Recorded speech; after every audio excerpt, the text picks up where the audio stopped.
knew like Jan had to stay behind Jonas at all times because they have almost the exact same saddle head, which is really lucky. And it just was. Yeah, we just managed to mitigate the bad luck actually. Well, you look like you had some fun out there. You get thumbs up, thumbs down. I had fun. It was a fun stage, but I'm not a big fan of adding in so much luck to a race like that. But yeah, I did enjoy it myself. Congrats. One day done. Thank you. Fun but stressful. How stressful? Yeah, I like I said, I don't think it was for us like so stressful because we had really like the strongest team for this stage. So we were in the front on every single sector and. We had confidence that we could basically get ourselves out of any problem, but yeah, it was still a difficult day. It seemed on TV, yes, Visma had the numbers, Pog was isolated. At times, how did you think your team leader Jonas was riding? Was he doing okay all day, or was he paying the cost of being on someone else's bike? No, he was doing incredible for this situation, like to have a different reach, different bars, different brakes, everything. It was impressive to see, and then also he's just so light that on that gravel, it's really not suited for him, I think. But he did a really good job. I'm proud of him. So many missiles were launched today, so many attacks. Can you even remember everything that happened today and just how hard and gnarly it was? Yeah, it was a good day. Thanks, Matthias. You're a protagonist in a key moment in the Tour de France today. Just tell us what happened at that moment when Jonas had a mechanical. Yeah, so we saw the nice opportunity to attack on the climbs, on the gravel sections. And yeah, it's every time better to be on the front than chasing behind. And yeah, then was just a bad moment, but we stick to the plan. So I had quite important role today. So all day behind Jonas, and if something happened. Was he just putting money in your pocket there? No. Just, I think the Garmin. Yeah, Garmin, because he rode with my Garmin, so now I can see his data. So yeah, I have quite important role here, even in sprint stages. If something happened in the last 10K, I give my bike to him, and today was really important. Yeah. The car was, I think I wait like 3 minutes before I get the bike, so yeah, if I wasn't there today, yeah, I think we would have a big problem.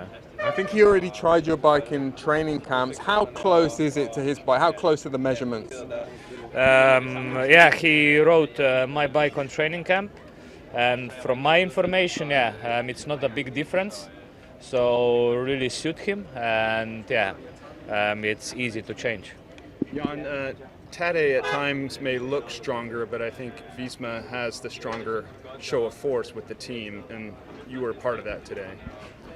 Yeah, I think if you look at the roster for our team, we have 4 or 5 guys for one-day races, for classics, and this we try to use today. Okay, we attack, but then it was I need to give the bike to Jonas.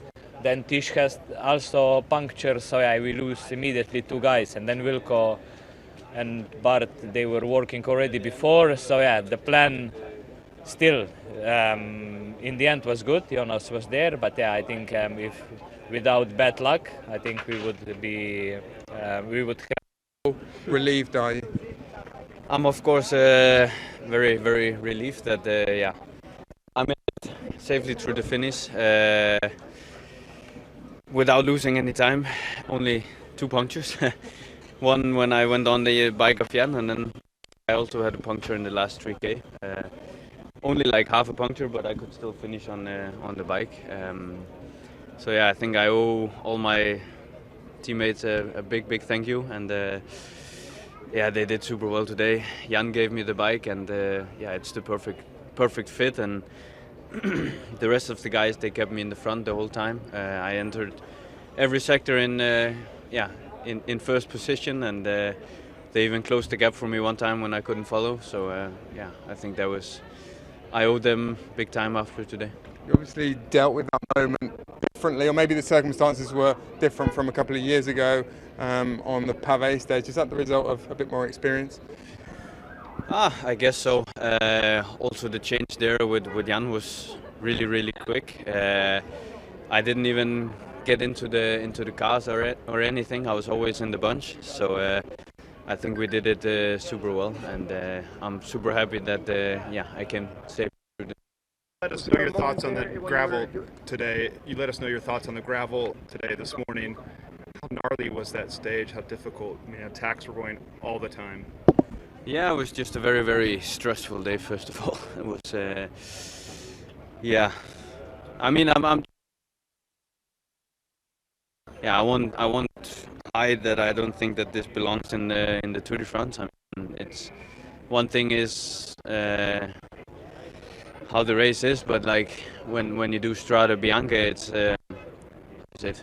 Yeah, you know it before, but of course I also know it before here. But it's just unnecessary risk to take here.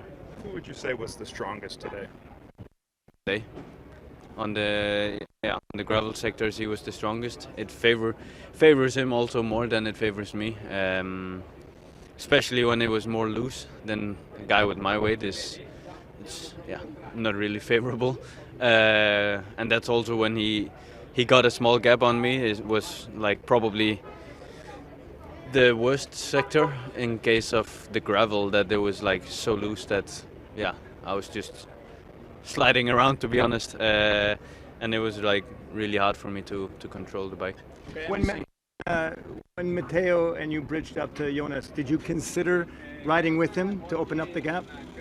Well, I think he was riding so fast himself that at that point we didn't really think about it. But yeah, in all situations we thought about that it was better for us to have more teammates in case something happens. Then it's also always better to have multiple teammates. So of course, in some kind of way, it would be better to ride because Primoz and Remco was not there. But on the other hand, our goal was to not lose any time, and so then it's maybe better to wait in that case. I know you said in the Tour, but you came across here with a smile on your face. It seems almost like you're enjoying this Tour more than the one. I think. I don't know. I realized the life is about. It's more about family and living life rather than cycling. So I think in some kind of way I feel less pressure and enjoy it a bit more. Thank you. How much did you suffer today? Honestly, not too much. I felt really good, and I was feeling comfortable on the gravel sectors, and I've enjoyed actually the whole race. Always out of trouble. Actually pretty good day. Rest day now. It's also a nice feeling. You knew that today was going to attack like crazy. I mean, he kept on attacking on every sector. He kept on attacking, but you were always focused, always ready to be there. Yeah, exactly. I think the only time that I did not get dropped off perfectly by my teammates was the fourth last sector. Was actually a sector that I wanted to try to do something myself, but I think maybe my teammates were just not aggressive enough to put me in the front. But in the end, everything worked out well. I kept fighting to come back. And then on the last sector, Tadej attacked, I attacked myself, and Tadej attacked again, but I was always there. So it was actually a very nice race, and I think the race could have been decided with about 80 kilometers to go already, but unfortunately Jonas decided to not ride with us. Which is understandable, but also not understandable. So it's a bit of their tactics. It's that's cycling as well. We just have to accept it. But I think it was a good day. Tomorrow's the rest day. It's time to look back at the first week. You are second overall. You've won a stage. You have a jersey on your shoulders. You're only 33 seconds behind. Satisfied? Of course. I think we would have signed for this situation before the race. So everything that still comes towards us is a bonus. So I think now we just have to focus on defending the spot we have and try to end up as high as possible and try to stay as close as possible to Tadej, which will be very difficult, but we will not give up. And I think today we also show that shape is there, confidence is there, bike handling is there. So we just have to keep going on this positive flow, and then we will see where the ship will end. Merci, monsieur. Thank you.